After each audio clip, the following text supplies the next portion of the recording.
Poznate ličnosti teže da budu jedinstvene, posebne i originalne. Ipak mnogi od njih ne kriju da imaju svoje idole.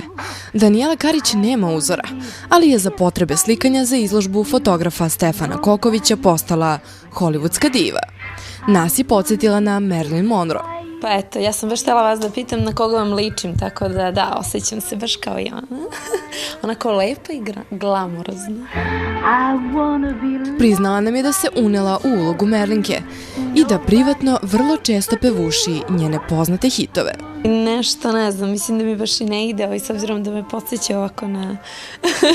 Neću baš to da kažem na koga, ali pevušim samo ponekad, onako kad sam sama kući.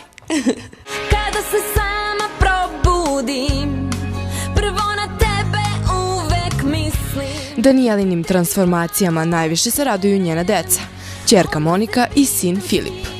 A oni su oduševljeni, oni su toliko srećni, jao mama, baš onako budu jako srećni i uživaju nekako zajedno sa mnom, tako da vole kad me vidi.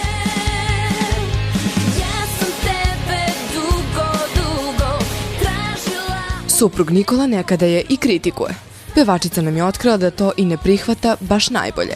Mislim da niko ne prihvata kritike, da se ne lažemo što bi rekli, ali naravno da znači, na kraju dana to je ono najbitnije, tako da prihvatim, što bi rekli, šta da radim moram, ali znači puno. Danijela vredno sprema i novi album za koji tvrdi da će biti pun pogodak. Još jednu sam pesmu snimila, ostale su još dve, tako da još malo, nadam se, bit će taj moj prvi solo album. Sigurni smo da će nas ponovo iznenaditi zanimljivim stylingom, a ko zna, možda i pesmama.